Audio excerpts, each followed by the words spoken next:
Por isso mesmo, conhecemos no mundo o verbo aprender e o verbo retificar. A escolha determina o trabalho. O trabalho mede as qualidades do espírito. Um homem demandará um diploma universitário que lhe confira direito ao exercício nessa ou naquela profissão liberal. Com semelhante desígnio, porém, não atinge a meta à custa de expectação e votos ardentes. O programa a concretizar se requer estudo, com larga despesa de atividade e atenção. Anos a fio são gastos naturalmente em disciplina, até que a Láurea lhe consagre a tarefa. É isso verdadeiramente aprender.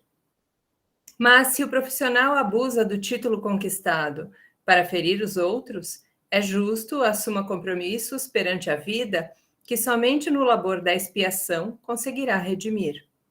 Temos aqui o reajuste em ação, compelindo a criatura a genuíno retificar. Diante do sofrimento, é imperioso esquecer a antiga noção do crime e castigo, porquanto a evolução não aparece na calha da gratuidade. Refazimento é reequilíbrio. Toda educação pede renúncia e todo aprimoramento roga serviço. A paz verdadeira nunca foi prêmio à ociosidade. Todas as grandes realizações clamam por grandes lutas. Em razão disso, se é certo que ressarciremos com mais trabalho os benefícios da vida de que estejamos abusando, é preciso saibamos escolher, com determinação e firmeza, o caminho do esforço máximo na exaltação do bem, a fim de que sejamos considerados, perante a lei, na condição de operários fiéis ao salário da eterna luz. Com essa mensagem de Emmanuel, então, convido a todos que se unam a mim em prece, elevando a Deus nosso Pai, de amor e de bondade, o nosso pensamento agradecido, rogando a assistência dos espíritos amigos, responsáveis por esse grupo e pelas nossas atividades de divulgação da doutrina espírita, para que estejam conosco, nos amparando nas reflexões dessa noite. Abençoa-nos a todos, Senhor, que assim seja. Muito bem, então, a nossa reflexão desse mês, ela gira em torno do tema da reencarnação. A gente sabe que a reencarnação é uma das propostas, né, espiritualistas, ela vem desde antes dos judeus ainda, presente em vários povos, de várias maneiras, né? E vamos encontrá-la explicada no Evangelho segundo o Espiritismo como fazendo parte da crença do judaísmo, então ela vai ter menções, né, ali no Antigo Testamento, mas é graças ao Espiritismo que nós recebemos uma explicação de como é esse mecanismo da reencarnação. Ela é uma lei divina, e assim como é uma lei divina, ela também é pesquisada, né, não só dentro das filosofias religiosas, mas pelas próprias ciências psicológicas que esbarram nos seus indícios, né, e nas suas comprovações. A gente não pode deixar de mencionar o trabalho do Dr. Ian Stevenson com o livro 20 casos sugestivos de reencarnação, que hoje eles tiraram a palavra sugestivos, né, ficou 20 casos de reencarnação, aonde ele, através de uma rede de informação e pesquisa espalhada por vários lugares do mundo, levantou os 20 principais casos que sugerem, né, essa lei da reencarnação. Nós vamos encontrar na obra de Kardec vasto material para nos explicar como é que isso funciona. E mais precisamente, no Evangelho segundo o Espiritismo, nós vamos encontrar quando Kardec comenta, né, a passagem do Evangelho, Nascer de Novo, nós vamos encontrar um comentário sobre a passagem de João, onde João nos conta a respeito da visita do doutor da lei, Nicodemos, que chama Jesus à noite, né, em separado da multidão, para conversar. E Jesus, então, vai explicar a Nicodemos que é necessário nascer de novo. Então, eles já começam o diálogo, né? Começam os ensinamentos, partindo do princípio que isso está claro, né? Que não há dúvida sobre esse mecanismo. Então, é preciso nascer de novo. Mas Nicodemos quer mais explicações, ele quer entender como é que isso se processa, né? Então, veja só que curioso. Nós temos um mecanismo que é um mecanismo da lei natural de renascimento. No entanto, se nós formos analisar esse mecanismo, nós vamos perceber, conforme Emmanuel nos coloca na mensagem de início, que se não existe uma mudança interna, um processo de aprendizado, de fato, do espírito e de progresso, ele permanece numa roda, né? Daí vem o nome karma, que é a roda. Então, ele permanece voltando e voltando e voltando e retorna no mesmo ponto. A lei divina é capaz de criar para nós diferentes recursos e paisagens, né? Então, nos traz para novas posições geográficas, né? Nos tira da montanha, nos leva para a praia, nos tira da capital, nos leva para o interior, nos tira de uma posição na família e nos coloca em outra. No entanto, se nós não correspondermos a esses novos convites da lei, uma atitude íntima diferente, a gente permanece nos mesmos erros, né? Então, eu reencarno, por exemplo, com aqueles que eu ainda preciso melhorar o meu relacionamento, e se eu não me disponho à prática do que o Evangelho me ensina, da caridade, do amor, do perdão, da indulgência, eu continuo a convivência na família de forma difícil, né? E vou tentando fazer valer o meu orgulho, a minha postura e permaneço em conflito, então, com aquela pessoa, com aquele grupo com quem eu venho reencarnar. Se não existir uma mudança interna, eu vou passar um período com esse grupo e depois ou eu desencarno, ou eles desencarnam, ou todos desencarnamos, e temos que recomeçar, então, o aprendizado. Isso se não houver agravantes, né, diante das nossas atitudes que se desviam da lei, e esses agravantes, então, vão retirando de nós as oportunidades e recursos de renovação. Por quê? A gente não vem só para aprender, mas a gente vem também para realizar o processo de retificação, né? Aquilo que a gente fez mal ou usou mal, nós temos que prestar contas. Eu me lembro há muitos anos de conhecer um amigo do Chico Xavier, que era um grande médium, né? O Chico Xavier, e esse nosso amigo também, o José Paulo Virgílio. E ele era acostumado a ir com o Chico, onde o Chico chamava, ele ia, né? E uma noite o Chico chamou e disse para ele: vamos num determinado lugar, na ponte do bairro tal. E foram então caminhando, era noite, por Pedro Leopoldo, e o Zé Paulo, preocupado, nos contava que ele ia seguindo o Chico, dizendo onde é que nós estamos indo, né? E um lugar escuro, um lugar que não tinha muita gente morando, um lugar meio ermo, e eles foram descendo embaixo da ponte, até realmente ir por debaixo da ponte. E uma ponte simples, né? Porque Pedro Leopoldo era uma cidadezinha simples, uma cidade pequena, imagino que não deva ser diferente das pontes que nós temos aqui no nosso interior. E aí, quando chegaram embaixo da ponte, para grande surpresa do José Paulo, porque o Chico ele estava seguindo os espíritos, né? Os espíritos dizendo para ele: venha por aqui, desça aqui e tal, e ele então indo atrás. Quando chegam embaixo da ponte, há uma mulher deitada dando à luz. E é aquele choque, os dois, né? Meu Deus, e agora o que vamos fazer? E o Chico diz para o Zé Paulo: você fica aí com ela e eu vou buscar ajuda. E o Chico saiu para buscar ajuda e o Zé Paulo era jovem, né? Assim, um jovem adulto, ficou lá com uma mulher em trabalho de parto, sozinhos os dois, e ele não tinha a menor ideia do que fazer. Em pânico, né? Segundo ele nos contou depois, ele nos contava essa história. E aí não tinha o que fazer, né? O parto estava se desenrolando, estava acontecendo, e ele então se viu obrigado pelas circunstâncias a fazer o possível para ajudar aquele bebê a vir ao mundo. E então a mulher conseguiu, né? Porque a natureza é uma coisa maravilhosa, quando tudo dá certo, ela conseguiu ter o nenê. O Zé Paulo conseguiu não atrapalhar e ajudar, e nasceu um menino. E o menino nasceu, então, embaixo da ponte. Depois veio o Chico com ajuda, ampararam a mulher, levaram ela e a criança para prestar o atendimento no hospital.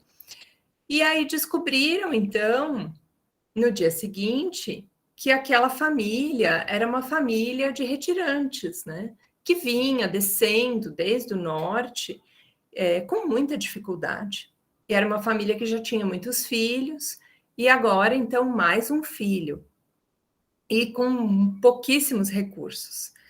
Segundo nos contou o Zé Paulo, o grupo ali, que estava sempre procurando o Chico, se mobilizou para ajudar essa família, para ajudar a mulher e o bebê, providenciaram um enxoval, e assim as pessoas foram ficando sabendo, né, daquele episódio, daquilo que tinha acontecido, daquele bebê que veio ao mundo assim, embaixo da ponte. E uma família de São Paulo, que queria muito ter filhos e não conseguia ter filhos, e tinha boas condições, a gente vai lembrar que naquela época tudo era muito diferente. Essa família se aproximou dessa mãe e conversou com ela: olha, você tem tantos filhos e não tem recursos, né? E nós não temos nenhum filho e temos muitos recursos. Dá essa criança para nós. Deixa ele ser nosso filho. Nós vamos adotá-lo e ele vai ser bem tratado, ele vai ser bem alimentado, bem cuidado, enfim. E fizeram o acordo, então, e a família, imagino que para essa mãe, com muita dor no coração, deu o bebê para que tivesse um futuro melhor. E essa família de São Paulo, então, foi visitar o Chico e saiu de lá com o filho, né? Saiu de lá com um bebê. E esse bebê, então, cresceu amparado por essa família, se tornou um jovem, e esse jovem resolveu estudar e resolveu fazer engenharia. Foi fazer engenharia civil. E mais tarde, quando ele foi trabalhar numa empresa que construía pontes. Ah, acertou, Priscila. Foi construir pontes. E nos contou o Zé Paulo, muitos anos depois, que ele acompanhava ainda esse jovem, né? Que ele ficou muito curioso com o caso desse jovem, né? Que nasceu embaixo da ponte e depois foi ser engenheiro e foi construir pontes. E os espíritos contaram então para ele que durante a Primeira Guerra, esse jovem no exército para o qual ele trabalhava, né, do qual ele fazia parte, o trabalho dele era colocar explosivos e destruir as pontes para prejudicar o exército inimigo, né, e prejudicar que eles não conseguissem entrar, não conseguissem sair dos lugares. Então, diz que ele era especialista e o trabalho dele era ir lá e colocar os explosivos para destruir as pontes dos lugares por onde eles passavam durante a guerra. Essa história sempre chamou muito a minha atenção, porque eu acho incrível como a lei divina faz o ciclo pedagógico, né? Então, tudo aquilo que ele destruiu no passado, ele agora veio para reconstruir, né? Veio aprender o trabalho que dá a construir uma ponte, né? Veio trabalhar ali em equipe para ver as pontes concluídas, né? Em outros lugares, mas não importa, porque o que importa é o processo de aprendizado. E simbolicamente, ele vem nascer embaixo de uma ponte, né? Então, às vezes, a gente olha para o nosso planejamento de vida e imaginamos que o acaso tem algumas coisas a ver, né, com as coisas que nos acontecem. E quando a gente começa a estudar os casos de reencarnação, a gente começa a perceber que o acaso é o jeito de Deus, né, mandar recados para nós, não existe acaso. Então, o próprio estudo da reencarnação, ele vai nos mostrar que pequenos detalhes fazem com que as coisas do nosso passado se interliguem com o nosso presente e com o nosso futuro. Então, de forma que a gente, fazendo um estudo das condições nas quais a gente reencarnou, nós podemos avaliar bem de onde nós estivemos, do nosso passado, né? É um estudo que deve ser feito com bastante cuidado, porque a gente muitas vezes traz a ideia ainda da lei de Talião, né? De que é um olho por olho, dente por dente, de que se a gente faz um mal para alguém, deve sofrer esse mesmo mal. E a lei divina, ela não funciona assim, né? A dor, ela é um recurso, mas é um último recurso. Antes dela funcionar, se tentou muitas outras formas de aprendizado, né? Então, para nós, esse aprendizado, ele não é necessariamente sobre a dor. Eu me lembro muito do Cornélio Pires, que tinha uma quadrinha, eu não vou me lembrar da quadrinha agora, mas a ideia geral é que conta, né? Onde ele contava a história de um soldado medieval que usava a espada, e com a espada ele cortava braços e pernas, né? Então ele saía no seu cavalo montado com a sua espada e cortava os membros dos oponentes. E então, como é que reencarna esse ser? O Cornélio Pires conta que ele reencarna como cirurgião ortopedista, né? Então, o trabalho dele agora era costurar o braço e a perna que os outros quebravam, que os outros machucavam, e ele vinha como trabalho dele reparador, costurar e arrumar, pôr no lugar os ossos quebrados dos outros. Se nós fizéssemos uma análise superficial, nós íamos dizer, esse ser vai reencarnar e vai ter o braço quebrado e a perna quebrada, né, por um outro, por um acidente, mas a lei divina, ela não precisa funcionar necessariamente nessas bases, né? Ela tem vários outros recursos. E uma das histórias que mais me chama a atenção sobre reencarnação, ela está no livro Ação e Reação. Não sei se vocês conhecem esse livro, a minha edição é muito velhinha, como toda a minha biblioteca aqui, ela é velhinha, né? É uma primeira edição do Ação e Reação, que é um dos livros da série do André Luiz. É um estudo maravilhoso sobre a lei de ação e reação, né? Ele é um livro para a gente ler a primeira vez e depois ir estudando capítulo por capítulo. E um dos capítulos que mais eu gosto é um capítulo que chama Débito Aliviado. Eu convido vocês para relerem esse capítulo quando vocês tiverem oportunidade para estudar, quando quiserem estudar esse assunto.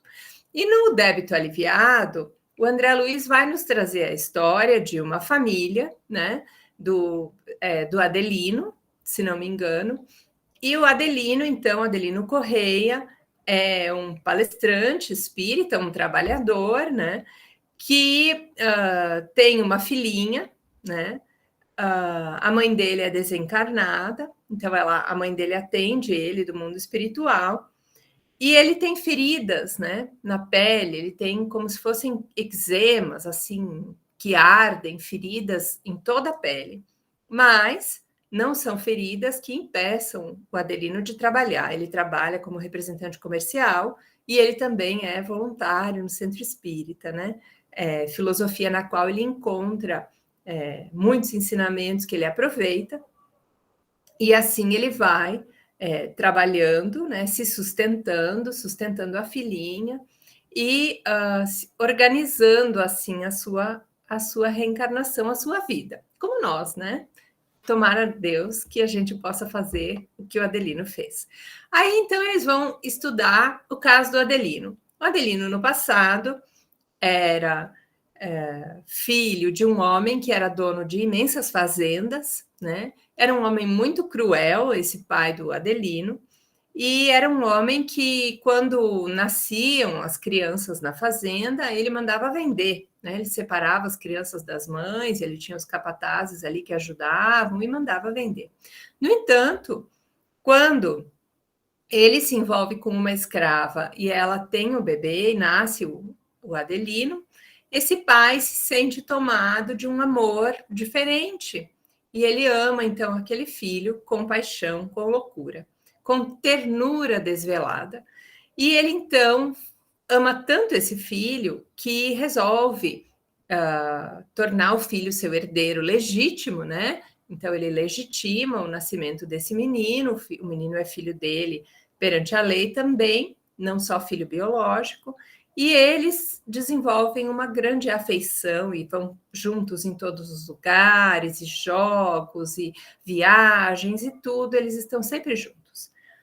Até que um dia o pai resolve se casar de novo, e ele se casa então com uma mocinha muito nova, né? Mais nova até que o próprio filho.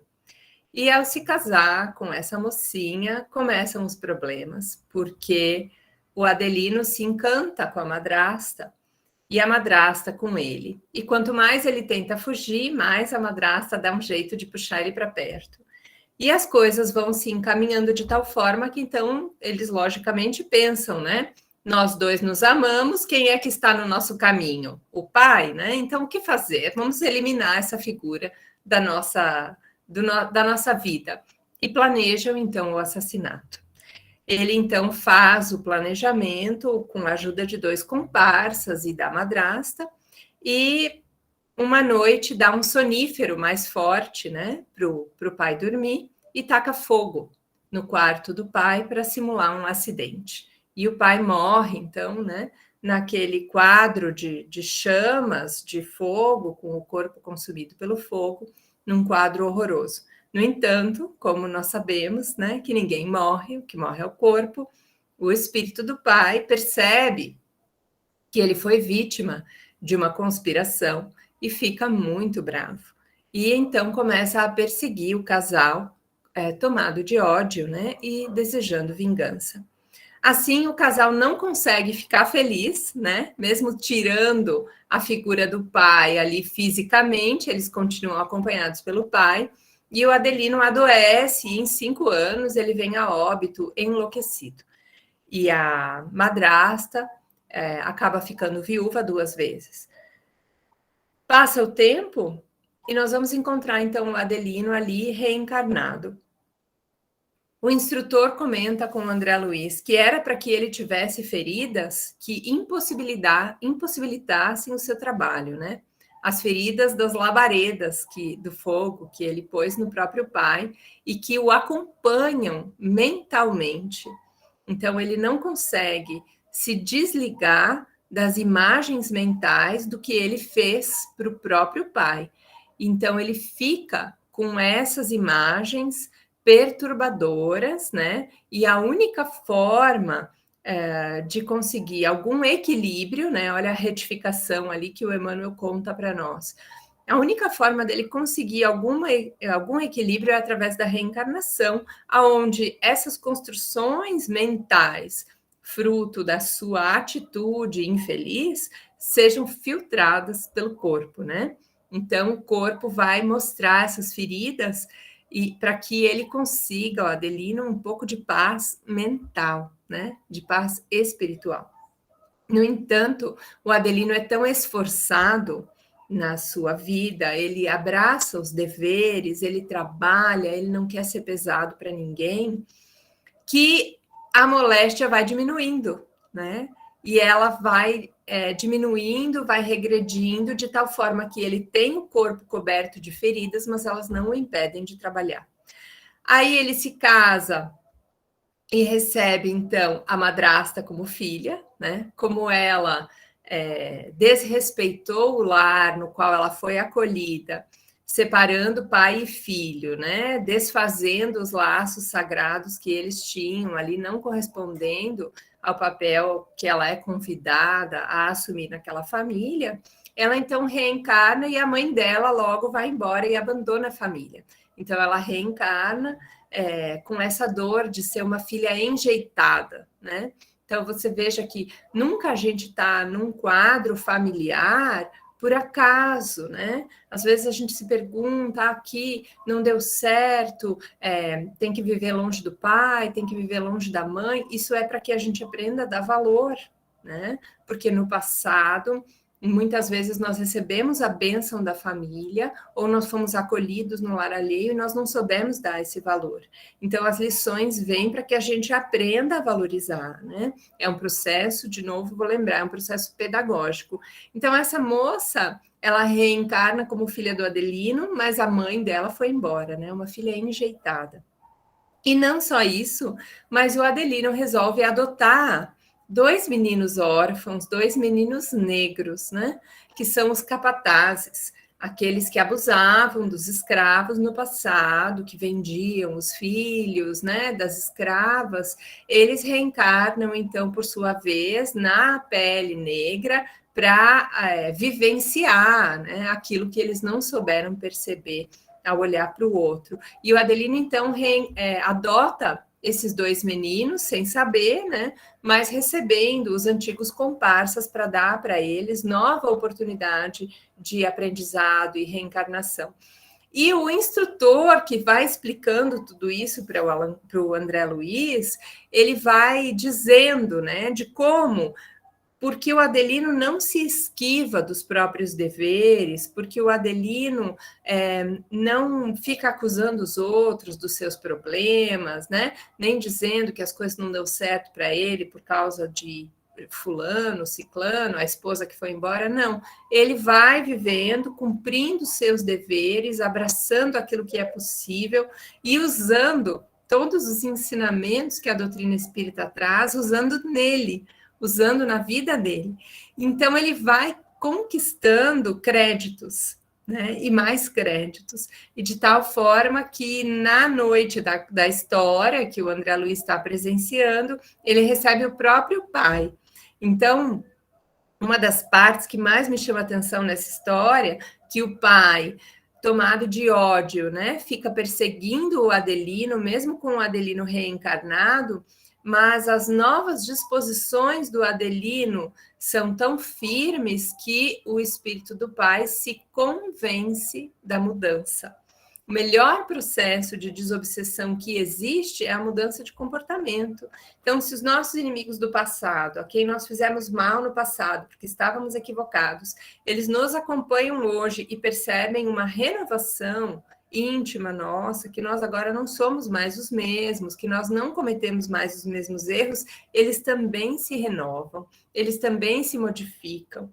Eles também pedem novas oportunidades. Isso é o que acontece com o pai do Adelino. Ele acompanha o Adelino, ele percebe a mudança íntima no Adelino, as suas novas disposições, o seu esforço, e ele também solicita daí nova reencarnação. Então, ele é levado para uma colônia, onde ele é orientado, onde ele é atendido e ele se prepara, então, para reencarnar. E vai reencarnar, então, como uma criança que a mãe traz e deixa ele na porta do Adelino, né? É uma cena lindíssima, porque os espíritos se aproximam do Adelino, ele está dormindo, eles tiram ele do corpo para conversar, e o instrutor diz para o Adelino, hoje é o dia que nós estávamos esperando, né? E faz com ele uma prece de cortar o coração, de tão bonita, para que eles se preparem para aquele momento.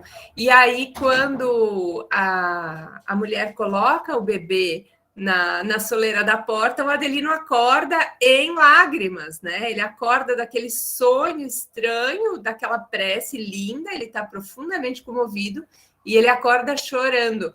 Aí ele escuta o barulho na porta, quando ele vai olhar, que ele abre a porta, o bebê. E ele pega aquele bebê, abraça o bebê e ele diz, é meu filho, ele sabe, né? E é o pai que volta para que ele possa saldar a dívida que ele assumiu, né? Porque agiu mal e agora, então, ele tem a oportunidade de agir bem. Então, é uma lição lindíssima da reencarnação, essa do estudo do ação e reação, o débito aliviado, é uma lição comovente, porque o instrutor diz que pela atitude do Adelino, a atitude dele acertada, no bem, dentro das diretrizes da caridade, ele consegue fazer o que às vezes demoraria 4, 5 encarnações para fazer. Ele consegue fazer em uma só. Porque ele podia ter abandonado a esposa, abandonado a filha, né? Ah, eu não vou ficar casado, então, eu não vou ficar com essa criança, eu vou arrumar outra coisa. Ele poderia ter não adotado os meninos, né?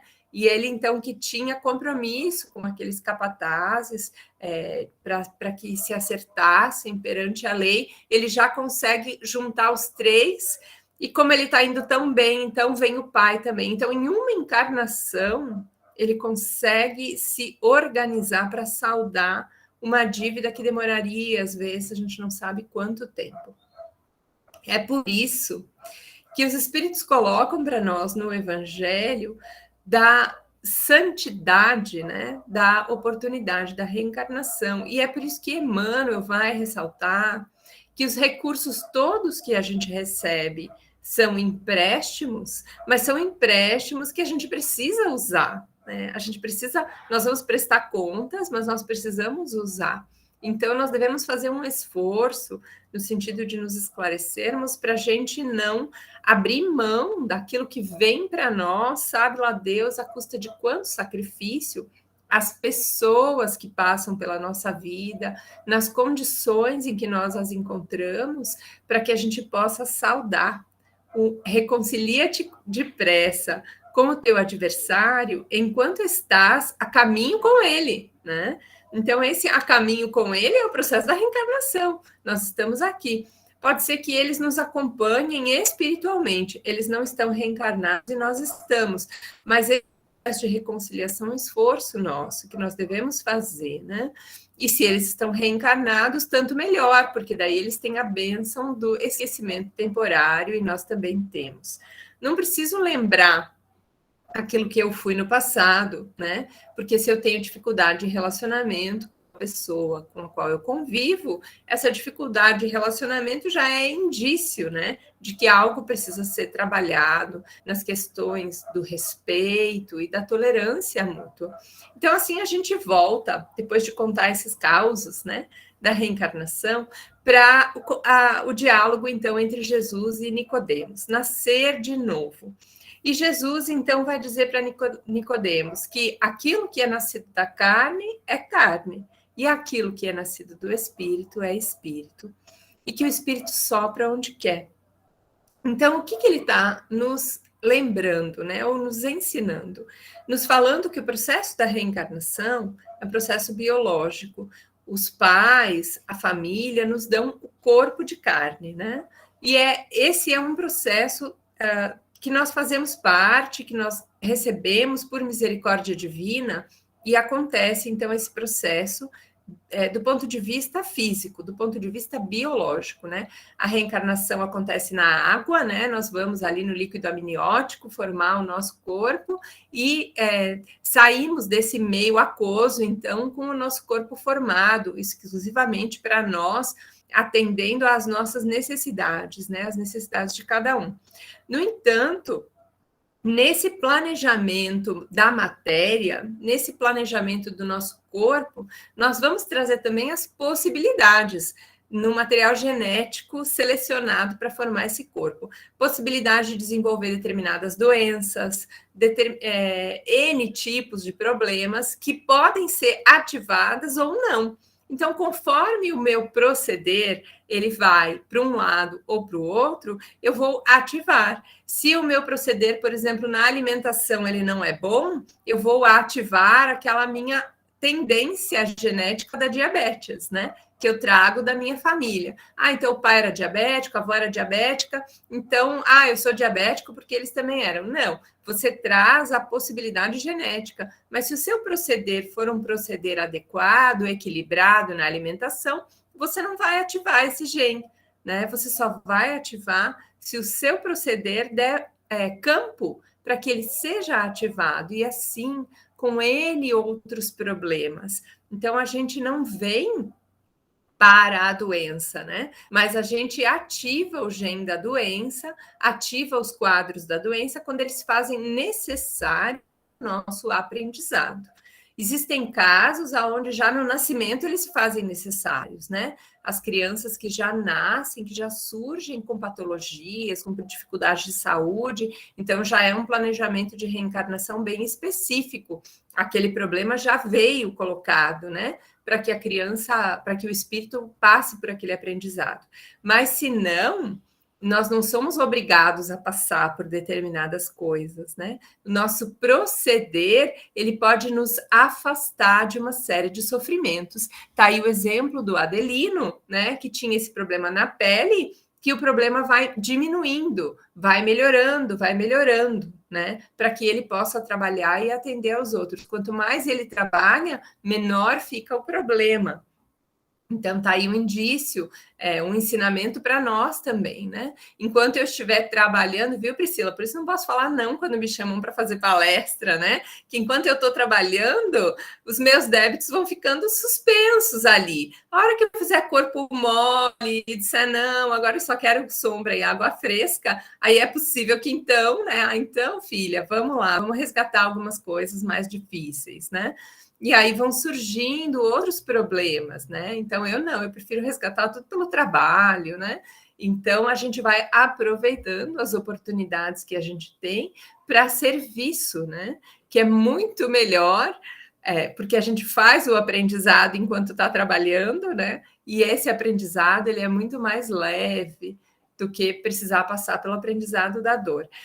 Então, junto com esse processo, que é o processo da reencarnação na matéria, nós temos um segundo tipo de renascimento, que é o renascimento do espírito, que é o renascimento da mudança de comportamento, da mudança de entendimento diante do mundo. Então, esse é o verdadeiro renascimento. Esse é o renascimento que o Adelino passa.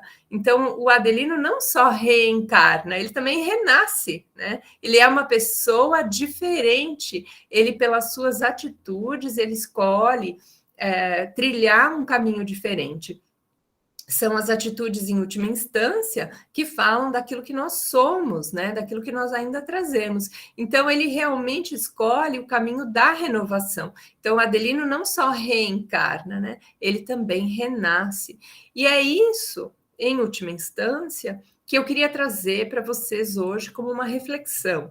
Todos nós espíritas estamos de acordo sobre o processo da reencarnação, né? A maioria de nós. Sim, nós reencarnamos, vamos reencarnar, reencarnamos muitas vezes, né? Alguns querem até saber o que foram, né? Se foram alguém famoso, em que país, a gente tem curiosidade, tudo bem. Mas o mais importante, quando a gente estuda a reencarnação, é a gente se fazer essa pergunta: se nós de fato, além de reencarnar, renascemos, se permitimos que o Evangelho, se as lições divinas que a doutrina espírita nos traz, de fato penetraram no nosso íntimo e nos convidam a uma mudança. Se as doenças que aparecem para nós, seja Covid, seja qualquer outra coisa, nos convidam de fato a uma reflexão, que a gente possa ter novas atitudes diante da vida, que a gente possa refletir com as dificuldades que aparecem para nós e que essas dificuldades sejam oportunidades, né, da gente renovar o nosso caminho, renovar a maneira como nós estamos agindo diante de nós mesmos e diante dos outros, né? Lembrando que nós estamos sempre falando de uma tríade do nosso relacionamento com Deus, com o outro e conosco mesmo. Então, o renascimento, ele atinge essas três instâncias, né? O meu relacionamento com Deus muda, quanto mais pacificado eu estiver, quanto mais fé eu desenvolver, melhor é essa percepção que eu tenho do mundo espiritual. O relacionamento com o outro muda, porque o outro é a pedra, né? Que me ajuda a ver o que eu preciso mudar em mim. O outro é a lição que Deus me manda, para que eu possa ver aquilo onde eu preciso melhorar, né? O outro é o espelho, né? Onde eu me vejo refletido maravilhosamente, né? Porque tudo aquilo que me irrita no outro é um sinal de coisas que eu ainda trago em mim, que preciso de mudança. E o relacionamento comigo mesma, para que eu aprenda a me conhecer, para que eu veja, perceba os pontos em mim que precisam de melhora, né? Fazendo a tal da reforma íntima, como nos recomenda Santo Agostinho.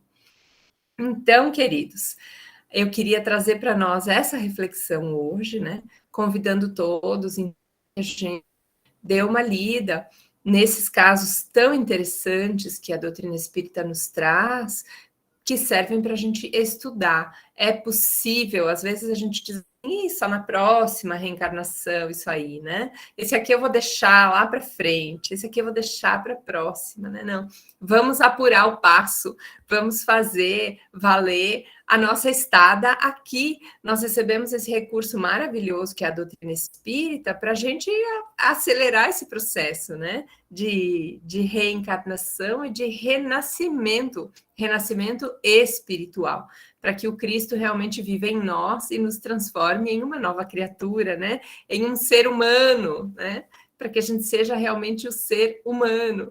Emmanuel tem uma mensagem lindíssima que ele diz que eles chamam Jesus de o filho do homem, né? Porque ele é o melhor exemplo de humanidade que nós podemos aspirar na Terra. Então, nós estamos aqui no aprendizado para desenvolver essas habilidades que nos fazem criaturas divinas, né? Nós somos filhos do dono do mundo, né? Do dono do universo. Nós somos os filhos do dono. O fato de sermos criaturas feitas por Deus nos dá um DNA muito específico, né? Com a capacidade de desenvolver um material maravilhoso.